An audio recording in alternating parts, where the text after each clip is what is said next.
What's up, guys? Happy Friday. I hope that everybody had an awesome, safe, productive week. And I hope that y'all have an awesome weekend. Today, I wanted to talk about one of the first scary and unpleasant experience I had as a rideshare driver.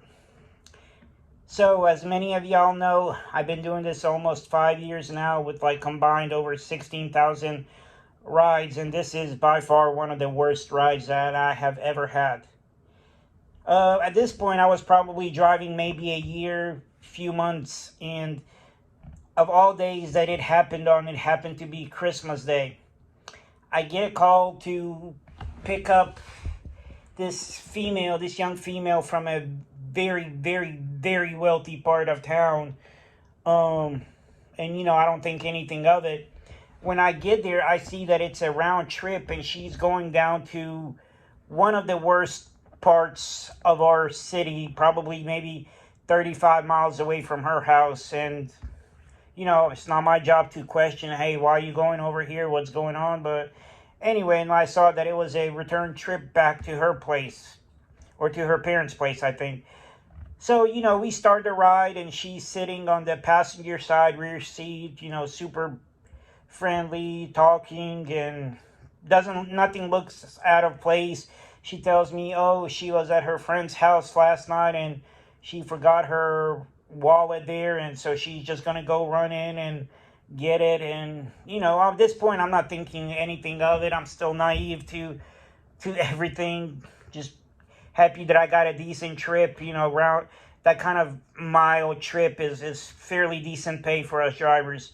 So anyway, no traffic. We're making great time.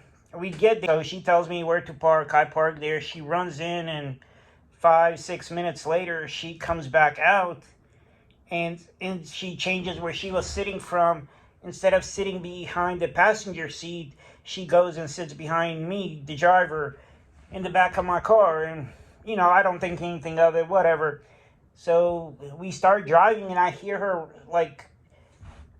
kind of, I guess, ruffling some papers, trying to get something unwrapped, and whatever. I can't really see what she's doing because she's sitting right directly behind me.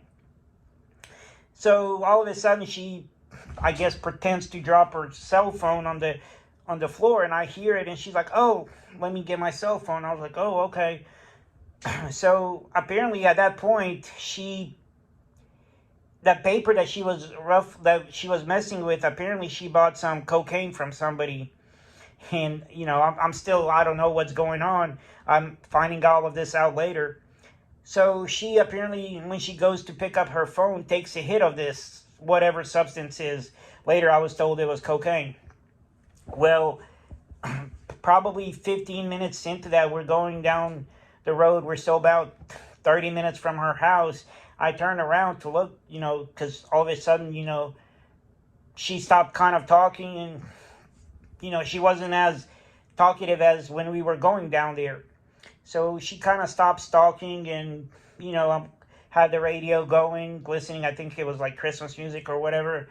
And I just looked back. So this girl is slumped over the back seat, over the armrest, and her eyes are rolled back in her mouth, and her mouth is open, and she's almost foaming at the mouth. So I'm like, "Hey, everything okay? Hey, are you good?" So there was no response. I kind of tap her on the leg, and no response. And I was like, "Oh my God." So there was a gas station, I don't know, 30 seconds away from where we were going, because we were on a major highway. So I ended up pulling over back there, called 911.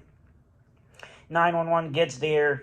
First responders get there really quick, paramedics, and they're like, "Hey, you know what happened?" I was like, "No, I don't know what happened." And the police officer that was there on the scene, he goes from the passenger side, looks back, and he was like, "Oh, I think, she overdosed on whatever this is." And they had to, I guess it's called Narcan her, or whatever that thing is, and to bring her back. And this whole time, I'm over here freaking out. I'm like, "Oh my God, somebody just died in the back of my car. What the hell is going on?"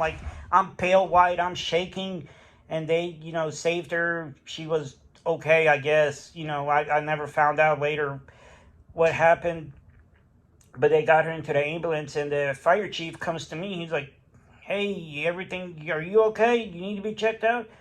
And I was like, no, sir, I didn't touch that stuff. He was like, no, but you look super pale and you're like shaking really bad. He was like, you want me to look at you? You know, you want me to check your blood pressure and all that? I was like, no, sir, it's just not every day that I deal with crackheads and have somebody die in the back of my car. So the police did a report on it. I had to go get my car professionally cleaned. They had to remove the back seats, make sure everything was vacuumed out of there, that there was no, you know, traces of the drugs back there. And it cost me a pretty penny. But one of the things that I also ended up doing was going back to my local police station that did the report, showed them the report. I was like, is there any way that we can get one of the canines just to walk through my car, just to make sure that my car is clean? Because I don't want to be driving down the road and they do a random drug test and, oh, behind my back seat. Try explaining that, you know, 6-7 months later, nobody's going to believe you.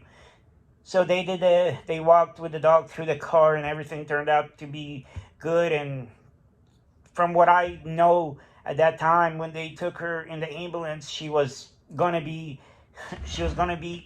fine. But it was also kind of funny later that I think about it. One of the paramedics was like, oh, don't worry, you can't kill these people. They're like cockroaches. Nothing's going to hurt them.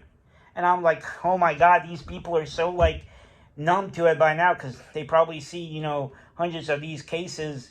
And just having somebody passed out like that in your vehicle and not knowing if it was like a real medical thing or if they did it to themselves, it's not a pleasant experience. So after all that ordeal, and this ended up being like a 3-hour process from the time I dropped her off to after the paramedics left, after I signed all the paperwork that I needed to sign. So it wasn't a fun morning. I was like, nope, time to turn off the app. This is God's way of telling me to go home and not to work on this holiday. So that's what I ended up doing. But yeah, that was the most scariest thing that I have had happen to date, and hopefully keep it that way. Hopefully no incidences like that or anything worse. But yeah, that was pretty bad for sure. Well, yeah, guys, I just wanted to share that story with y'all. Hope everybody has a awesome Friday, awesome weekend, awesome day whenever you're watching this. Thanks for all the support, and yeah, I'll see y'all in the next one.